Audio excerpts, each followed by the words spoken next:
Welcome to the channel Guide Pharma Line. आज के इस वीडियो में हम बात करने वाले हैं डी फार्मा सेकेंड ईयर के सब्जेक्ट फार्माकोथेरेपेटिक्स के टॉपिक ट्यूबरकुलोसिस के बारे में। आज के इस वीडियो में हम जानेंगे कि ट्यूबरकुलोसिस की डेफिनेशन क्या है, ये कितने टाइप्स का होता है, इसकी कॉजेज़ क्या क्या हैं, इसके रिस्क फैक्टर क्या होते हैं, इसका साइन एंड सिम्टम्स क्या होता है और इसको कैसे हम ट्रीट करते हैं। तो चलिए आज की वीडियो को स्टार्ट करते हैं। तो ट्यूबरकुलोसिस, जिसको हम आमतौर पर टीबी के नाम से जानते हैं, अब हम इसकी डेफिनेशन को देख लेते हैं कि इसकी डेफिनेशन क्या है। तो tuberculosis is a highly contagious bacterial disease that can caused by mycobacterium tuberculosis that primarily affect lungs but also affect other body parts। तो ये जो ट्यूबरकुलोसिस यानी जो टीबी का इन्फेक्शन होता है, ये बेसिकली एक हाईली कॉन्टाजियस डिजीज़ है और ये जो है ये एक बैक्टीरियल डिजीज़ है और इस बैक्टीरिया का नाम क्या है जिसकी वजह से ये फैलती है, उस बैक्टीरिया का नाम है माइकोबैक्टीरियम ट्यूबरकुलोसिस। तो ये क्या है? माइकोबैक्टीरियम ट्यूबरकुलोसिस एक टाइप का बैक्टीरिया है जो टीबी को क्रिएट करने में, टीबी को फॉर्म करने में रिस्पॉन्सिबल होता है। ये ट्यूबरकुलोसिस यानी ये जो टीबी का इन्फेक्शन है, ये बेसिकली जो लंग्स का बॉडी का लंग्स का पार्ट है उसको अफेक्ट करता है, बट साथ ही साथ ये ट्यूबरकुलोसिस का इन्फेक्शन अदर बॉडी पार्ट्स को भी अफेक्ट करता है। और ये जो डिजीज़ है ये हाईली कॉन्टाजियस डिजीज़ है, मतलब ये ऐसी डिजीज़ है जो एक पर्सन से दूसरे पर्सन में ईजिली फैलती है। तो ये डिजीज़ काफ़ी संक्रामक डिजीज़ होती है, ठीक है। तो ये तो बात हो गई ट्यूबरकुलोसिस की डेफिनेशन की। अब हम बात कर लेते हैं कि ट्यूबरकुलोसिस का जो ये कॉन्टाजियस डिजीज़ है तो ये आखिर फैलता कैसे है। तो देखिए होता क्या है कि मान लीजिए कोई भी पर्सन है जिसको टीबी का इन्फेक्शन है, मतलब कोई पर्सन है उसको टीबी का इन्फेक्शन है, तो उसकी बॉडी में टीबी के बैक्टीरिया मौजूद होंगे। वो कौन से बैक्टीरिया होंगे? वो माइकोबैक्टीरियम ट्यूबरकुलोसिस होंगे। तो वो जो बैक्टीरिया होंगे वो उसके जो माउथ के, अगर वो टीबी लंग्स में है तो वो जो बैक्टीरिया होंगे वो उसके जो लंग्स में अगर टीबी है तो वो सभी एक्सक्रीशंस जो आपके माउथ से निकलेंगे, जो नोज़ से निकलेंगे, उसमें वो बैक्टीरिया प्रेजेंट होंगे। जैसा कि आपने कोविड के केस में देखा हुआ है कि जब भी कोई भी पर्सन जिसको कोविड का इन्फेक्शन होता है तो वो उसके जो उसके स्प्यूटम होता है, जो उसके खांसने और छींकने से जो भी चीज़ें निकलती हैं, जो ड्रॉपलेट निकलती हैं, उसमें वो कोविड का इन्फेक्शन होता था। सेम ऐसा ही आपके ट्यूबरकुलोसिस के केस में होता है। वो पर्सन जिसको ये इन्फेक्शन है, माउथ से जितने भी सिक्रीशंस निकलते हैं, खांसने छींकने स्प्यूटम से जितने भी सिक्रीशंस निकलते हैं, उनमें ये बैक्टीरिया माइकोबैक्टीरियम ट्यूबरकुलोसिस प्रेजेंट होता है। क्यों प्रेजेंट होता है? क्योंकि ये जो माइकोबैक्टीरियम ट्यूबरकुलोसिस है ये लंग्स के पार्ट में क्या है, ये लंग्स में अफेक्टेड है, वो लंग्स के पार्ट में है। अब ये तो बात हो गई ट्यूबरकुलोसिस की डेफिनेशन के बारे में। अब हम बात कर लेते हैं कि ट्यूबरकुलोसिस कितने टाइप्स का होता है। तो tuberculosis according to the symptoms 2 type का होता है। एक होता है हमारा लेटेंट टीबी और एक होता है हमारा एक्टिव टीबी। दोनों ही टीबी है लेकिन दोनों के सिम्टम्स के अकॉर्डिंग इनको अलग अलग कैटेगराइज किया गया है। अब लेटेंट टीबी क्या होता है? तो देखिए ये जो लेटेंट टीबी होता है ये जिस भी पर्सन को होगा, मान लीजिए ये लेटेंट टीबी जिस भी पर्सन को होगा उसके अंदर टीबी के कोई भी सिम्टम्स अपीयर नहीं होंगे, मतलब उसे पता ही नहीं होगा कि उसको टीबी है या नहीं है, क्योंकि उसके अंदर, उसकी बॉडी के अंदर कोई भी ऐसे सिम्टम्स अपीयर ही नहीं होंगे, कोई प्रॉब्लम उसको दिखेगी ही नहीं कि इससे वो पता कर सके, उसको रिकॉग्नाइज किया जा सके कि वो जो पर्सन है उसके अंदर टीबी का इन्फेक्शन है। तो इसको हम बोलते हैं लेटेंट टीबी। और एक्टिव टीबी क्या होती है? वो पर्सन जिसके अंदर ये टीबी का बैक्टीरिया होता है वो सिक हो जाता है, उसके साथ वो अदर पर्सन को भी वो बैक्टीरिया स्प्रेड कर सकता है और इसके साथ ही साथ उस पर्सन के अंदर, जिस पर्सन के अंदर ये एक्टिव टीबी होगा उसके अंदर टीबी के सारे ही सिम्टम्स अपीयर होंगे। जैसे कि वो सिम्टम्स कौन कौन से होंगे? वो सिम्टम्स होगा कफिंग का, जिसको हम अक्सर बोलते हैं कि जो ये कफिंग होती है टीबी की पेशेंट्स में, वो अक्सर 3 वीक्स या उससे भी ज़्यादा अगर किसी पर्सन को कफिंग हो रही होती है तो उसको नॉर्मली लोग सजेस्ट करते हैं कि आप एक बार टीबी का टेस्ट करवा लो, क्योंकि मैक्सिमम केसेस में वो जो पर्सन जिनको टीबी होता है उनकी कफिंग 3 हफ्ते से ज़्यादा होती है। तो अगर उस पर्सन जिसके अंदर ये टीबी है तो उसको लगातार 3 हफ्ते से ज़्यादा अगर खांसी आती है, ये उसका बेसिक सिम्टम है। इसके अलावा उसको जो उसका कफिंग है उसके साथ जब वो स्प्यूटम निकलेगा पर्सन का, तो उस पर्सन के स्प्यूटम में ड्यूरिंग द कफिंग कुछ ब्लड के पार्टिकल्स हो सकते हैं। उसके अलावा म्यूकस का सिक्रेशन, वही स्प्यूटम जब निकलेगा तो हाईली म्यूकस का सिक्रेशन होगा। ड्यूरिंग कफिंग प्रोसेस उस पर्सन के जिसके अंदर ये टीबी है उसको चेस्ट में पेन क्या होता है, अपीयर होता है, उसको पेन महसूस होता है। इसके अलावा उसको ब्रीदिंग प्रॉब्लम होती है, क्योंकि ये जो टीबी का इन्फेक्शन है वो बेसिकली लंग्स के पार्ट में हुआ है, तो इसलिए उस पर्सन को चेस्ट में पेन, ब्रीदिंग में प्रॉब्लम, ये सभी चीज़ें महसूस होती हैं। इसके अलावा उस पर्सन का वेट लॉस होने लगता है, जिस भी पर्सन को ये टीबी होती है उसको वेट लॉस होने लगता है, उसको थकावट लगती है, फीवर होना लगता है और लॉस ऑफ एपेटाइट यानी कि खाने की इच्छा उस पर्सन की नहीं होती है। इसके अलावा उस पर्सन को चिल यानी कि ठंड लगती है, और एक और सिम्टम है जो कि है नाइट स्वेट। नाइट स्वेट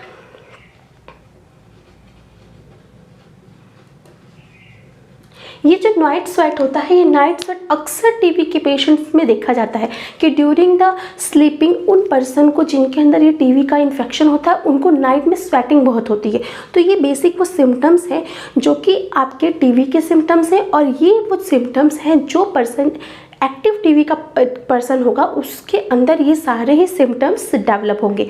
तो ये तो बात हो गई टाइप्स की कि एक्टिव टीबी और लेटेंट टीबी क्या होता है। अब हम ये समझते हैं कि ये एक्टिव टीबी क्यों हो रही है और ये लेटेंट टीबी क्यों हो रही है।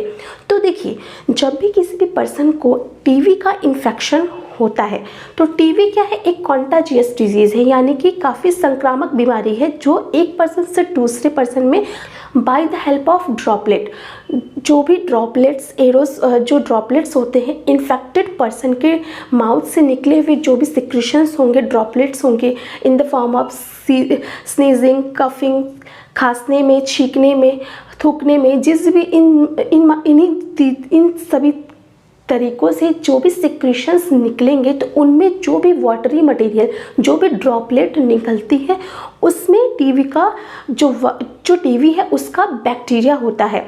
तो उस बैक्टीरिया, वो जो बैक्टीरिया है वो क्या होता है, वो जैसे मान लीजिए ये 2 पर्सन है और इस पर्सन को टीबी का इन्फेक्शन हुआ है।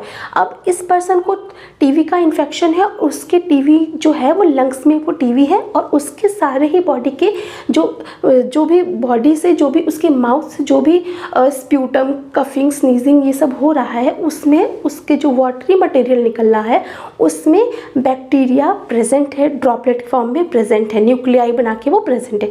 तो अब क्या होगा, जब ये पर्सन किसी दूसरे पर्सन से कांटेक्ट में आएगा, मान लीजिए दोनों आपस में बात कर रहे हैं, इन्होंने छींक दिया, खांस दिया, जो भी है, तो उस समय क्या होगा, ये जो पर्सन होगा सेकंड पर्सन जिसके अंदर इन्फेक्शन नहीं है, बट ड्यूरिंग कफिंग, स्नीजिंग ये जो ड्रॉपलेट के मॉलिक्यूल्स हैं, मान लीजिए उस पर्सन, ये 2 पर्सन खड़े हैं तो यहाँ से ये पर्सन से निकलेंगे, और क्योंकि ये जो ड्रॉपलेट निकलती है उसमें क्या होता है, ये छोटे छोटे ड्रॉपलेट्स होती हैं, इनमें ये बैक्टीरिया बीच में इनगल्फ होते हैं, ठीक है। तो जब ये छींकते हैं या फिर जब भी ये सब चीज़ें होती हैं तो उस टाइम पे ये जो ड्रॉपलेट है ये कुछ टाइम के लिए एयर में सस्पेंड हो जाता है, मतलब कि अब ये जो इन्फेक्शन उसके माउथ से जो भी चीज़ें निकली हैं, स्प्यूटम से, उसके छींकने से, तो वो कुछ टाइम के लिए यहाँ पे सस्पेंडेड है, मतलब यहाँ पे वो प्रेजेंट है।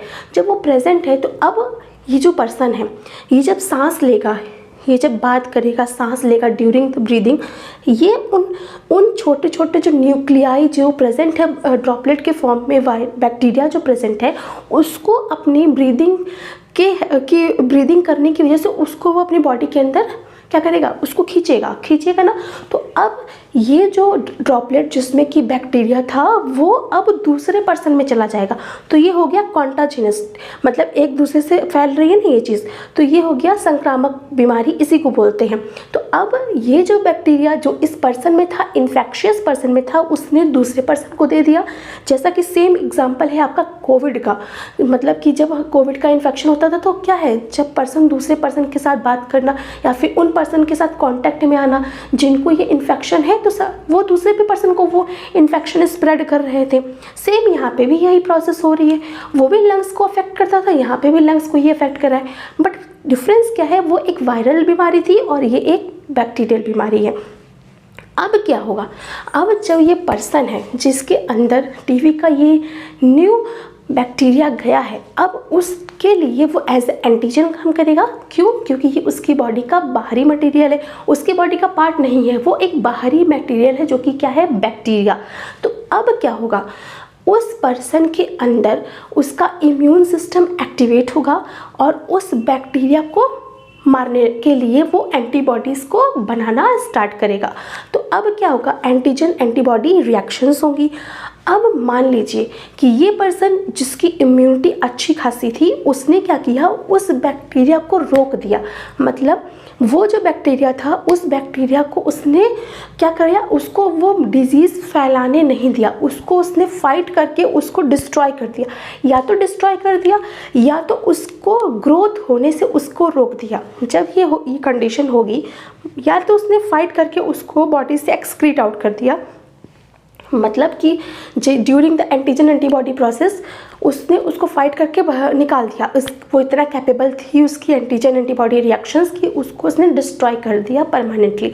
या फिर ये भी हो सकता है कि उसकी बॉडी ने उस बैक्टीरिया को प्रॉपरली डिस्ट्रॉय नहीं किया, उस बैक्टीरिया को उसने सिर्फ ग्रोथ करने से रोका, मतलब उसने उससे फाइट तो किया बट इतना वो फाइट नहीं हो पाई कि वो उसको बॉडी से निकाल पाए, सिर्फ उसने उसको क्या किया, रोक दिया उसकी ग्रोथ से। तो उसकी ग्रोथ को रोकने से अब वो क्या है, वो जो बैक्टीरिया है वो एज ए स्लीपिंग मोड में चला जाएगा, वो स्लीप मोड में चला जाएगा, मतलब कि क्या है, अब वो डिजीज़ नहीं क्रिएट कर रहा है, क्योंकि क्या है, उसको इम्यून सिस्टम ने सप्रेस कर दिया है ग्रोथ करने से। तो अब वो जो बैक्टीरिया है वो क्या बोलते हैं उसको, कि वो स्लीप स्टेज में चला जाएगा, मतलब कि ना तो वो ग्रोथ करेगा ना तो वो डेड होगा, वो स्लीप पोजीशन में चला जाएगा। जैसे कि आप समझ सकते हो कि कोमा होता है ना, तो कोमा में क्या होता है, कुछ पर्सन जब होते हैं वो ना तो वो चल फिर पाते हैं और ना ही वो डेड ही होते हैं। तो कोमा की कंडीशन ऐसी कंडीशन होती है जो दोनों के बीच की स्टेज होती है, ना तो वो चल फिर पा रहे हैं, ना तो वो डेड ही होते हैं। तो वो क्या होता है, कोमा की वो बीच की स्टेज होती है। आप उसको यही समझ लीजिए कि वो जो बैक्टीरिया है वो स्लीप पोजीशन, कोमा भी एक तरीके की स्लीप ही पोजीशन होती है ना, तो वो स्लीपिंग पोजीशन में चला गया। अब इन फ्यूचर जैसे कि कोमा का पर्सन होता है वो कभी कभी क्या होता है, कोमा से बाहर आ जाता है, सेम ऐसे ही ये जो बैक्टीरिया जो अब स्लीप कर रहा है, ये जब ये उसकी बॉडी में है, मान लीजिए उसकी बॉडी में है, वो स्लीपिंग पोजीशन पे है, तो इस केस में क्या है, वो जो बैक्टीरिया है वो लेटेंट टीबी कहलाता है। लेटेंट टीबी कहलाता है क्यों? क्योंकि अब ये मल्टीप्लाई नहीं कर रहा है, अपने नंबर्स को ये इंक्रीज नहीं कर रहा है। जब ये नंबर्स को इंक्रीज नहीं कर रहा है लेकिन ये बॉडी के अंदर प्रेजेंट है, ये बैक्टीरिया बॉडी के अंदर प्रेजेंट है, तो अब जब ये नंबर में इंक्रीज नहीं हो रहा तो ये कोई भी प्रॉब्लम पर्सन को क्रिएट करेगा ही नहीं।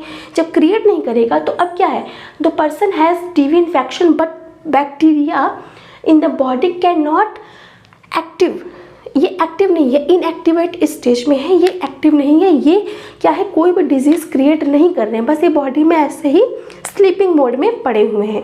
तो इन फ्यूचर हो सकता है कि ये लेटेंट टीबी का ये जो बैक्टीरिया है वो अपनी स्लीपिंग पोजीशन से निकल आए और क्या हो जाए, वो अब अपने आप को मल्टीप्लाई करना स्टार्ट कर दे। क्लियर? अगर ये करता है तो अब ये एक्टिव टीबी में कन्वर्ट हो जाएगा, मतलब ये जो लेटेंट टीबी थी, ये लेटेंट टीबी आगे चल के एक्टिव टीबी में बदल सकती है। पर वो कब होगा, जब वो बैक्टीरिया अपनी स्लीपिंग पोजीशन को छोड़ेगा, मतलब वो बैक्टीरिया कोमा से बाहर आएगा तो वो स्लीपिंग पोजीशन को छोड़ेगा, तब वो क्या है, एक्टिव टीबी के रूप में कन्वर्ट होगा और फिर वो मल्टीप्लाई करने लगेगा। और जब मल्टीप्लाई वो करेगा तो वो सारी ही प्रॉब्लम को क्रिएट करेगा, जैसे कि coughing, chest pain, breathing problem, sputum, night sweat, fatigue, loss of appetite, जो भी हमने आपको एक्टिव टीबी का साइन एंड सिम्टम्स बताया वो उसके अंदर अपीयर होंगे। ठीक है, तो ये हो गया लेटेंट टीबी से, लेटेंट टीबी में डिफरेंस और एक्टिव टीबी में डिफरेंस। देखो ऐसा है कि अगर लेटेंट टीबी जो होती है ज़रूरी नहीं है कि वो एक्टिव टीबी में कन्वर्ट हो ही हो, क्योंकि ज़रूरी नहीं जो पर्सन कोमा में गया है वो कोमा से बाहर भी आएगा, नहीं आएगा। उसको कोमा से बाहर आने में सालों लग जाते हैं, महीनों भी लग जाते हैं, सालों भी लग जाते हैं, अब वो या फिर नहीं बाहर आता है। वही चीज़ इसके साथ भी होती है कि हो सकता है कि वो 2 महीने में ही एक्टिव हो जाए, 4 महीने में एक्टिव हो जाए, साल भर में एक्टिव हो जाए, 10 सालों में भी वो एक्टिव ना हो। तो ये डिपेंड करता है उस बैक्टीरिया के ऊपर और उस पर्सन की बॉडी के ऊपर, क्योंकि ये तब तक एक्टिव नहीं होगा जब तक कि वो जो पर्सन जिसके अंदर ये लेटेंट टीबी है वो उसका इम्यून सिस्टम उसको फाइट करने में कैपेबल होगा। किसी भी कारण से अगर उस पर्सन की इम्यूनिटी लो हो जाती है, XYZ कोई भी डिजीज़ हो सकती है, तो उस केस में ये लेटेंट टीबी एक्टिव टीबी में कन्वर्ट हो सकता है, इसके बीच में वो नहीं होगा। ठीक है, अच्छा एक चीज़ और है कि ये ज़रूरी नहीं है कि हर टीबी का बैक्टीरिया लेटेंट टीबी में कन्वर्ट होके ही एक्टिव टीबी में होता है, नहीं ऐसा भी नहीं है। हो सकता है कि वो पर्सन की इम्यूनिटी वीक थी और उसने तुरंत ही ट्रांसफ़र होके एक्टिव फॉर्म ले लिया, और ऐसा भी नहीं होता है कि हर लेटेंट टीबी एक्टिव फॉर्म में कन्वर्ट होगा। तो वो तो डिपेंड करता है पर्सन की इम्यूनिटी के ऊपर कि उसकी इम्यूनिटी कितनी स्ट्रांग है कि वो उसको लेटेंट टीबी में कन्वर्ट कर रही है, या तो उसको टोटली बॉडी से बाहर निकाल दे रही है, या तो वो तुरंत ही डिजीज़ को अपीयर कर रही है। तो ये तो इसके डिजीज़ के उस पर्सन की इम्यूनिटी पे डिपेंड करता है। एक चीज़ और है कि अगर जो पर्सन जिसको भी ये टीबी का इन्फेक्शन है, लेटेंट टीबी का इन्फेक्शन है, तो क्योंकि उस पर्सन के अंदर वो जो बैक्टीरिया है वो स्लीप पोजीशन में है, वो स्लीपिंग मोड में है, तो वो जो पर्सन जिसके अंदर ये लेटेंट टीबी है वो दूसरे पर्सन के लिए कॉन्टाजियस नहीं है। मतलब कि वो उस बैक्टीरिया के इन्फेक्शन को अपने से दूसरे में नहीं फैला सकता। क्यों? क्योंकि वो बैक्टीरिया तो स्लीपिंग पोजीशन पे है, तो वो कैसे फैलाएगा उसको? वो नहीं फैलाएगा। इसका एक एग्जाम्पल हम आपको यहाँ पे दे देते हैं कि देखिए ये एक ह्यूमन लंग्स है। अब क्या है, लेटेंट टीबी में क्या होता है, ये जो एग्जांपल है ये आपका लेटेंट टीबी का है। ये लेटेंट टीबी वाले पर्सन का लंग्स है और ये है वो पर्सन जिसके अंदर टीबी का इन्फेक्शन हुआ है। तो अब देखिए बॉडी के थ्रू, नोज़ के थ्रू, माउथ के थ्रू वो जो ड्रॉपलेट यहाँ पे जो इन्फेक्शियस पर्सन से निकली हुई ड्रॉपलेट थी वो लंग्स में गई, क्योंकि बाय द ब्रीदिंग ही आप उस ड्रॉपलेट को बॉडी में इंसर्ट कर रहे हो। तो ये लंग्स में जब गई, अब यहाँ पे जब ये जाएंगी तो ये लंग्स में जब पहुँचेंगी तो यहाँ पे एंटीजन एंटीबॉडी रिएक्शन होगा। तो अब क्या है, ये जो पर्सन है उसका जो इम्यून सिस्टम था वो फाइट करने में कैपेबल था, या उसने इस टीबी के बैक्टीरिया को सुला दिया।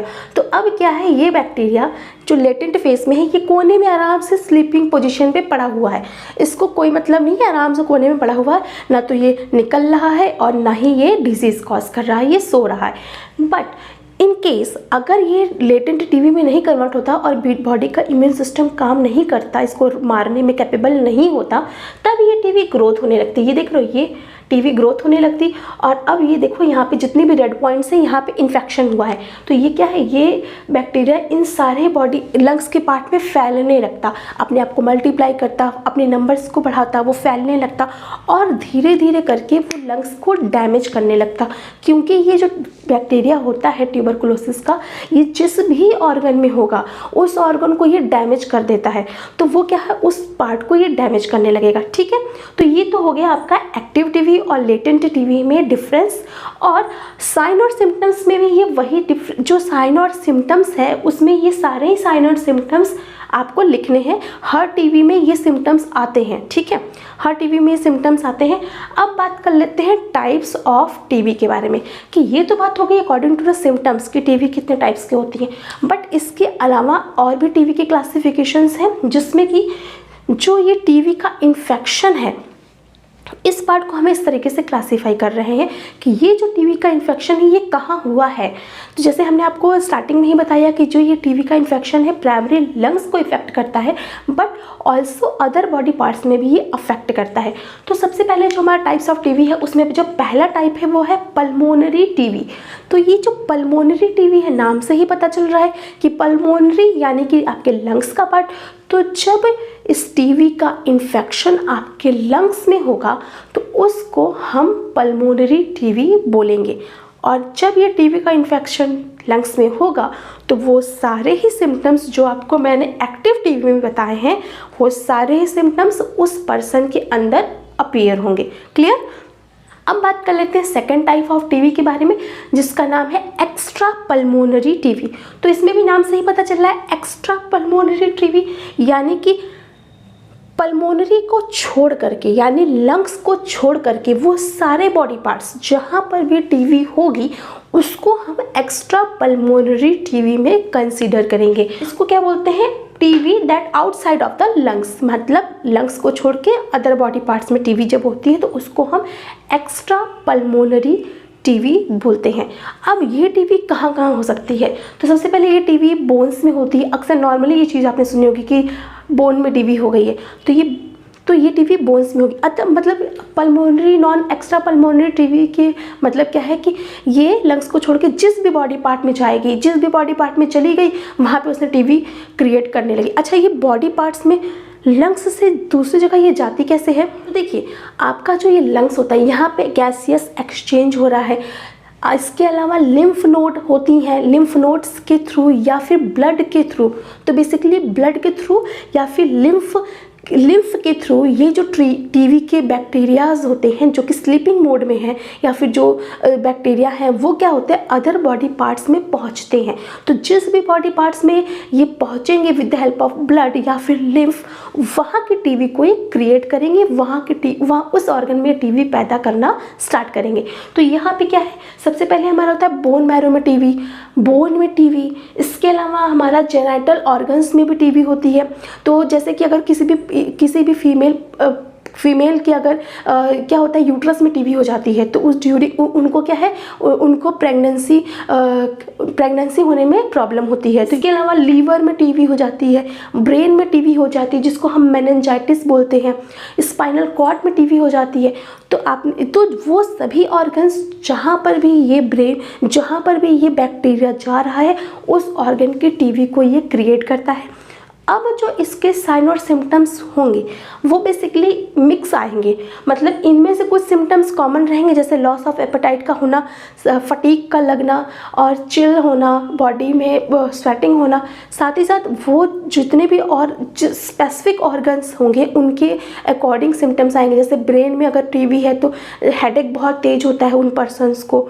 इसके अलावा अगर जो है बोन मैरो में टीबी है तो उसके अपने अलग सिम्टम्स डेवलप होंगे। तो according to the organs symptoms अलग अलग डेवलप होंगे। इसके बाद बात कर लेते हैं डायग्नोसिस के बारे में कि कैसे हम डायग्नोस करेंगे कि किस पर्सन के अंदर टीबी का इन्फेक्शन है।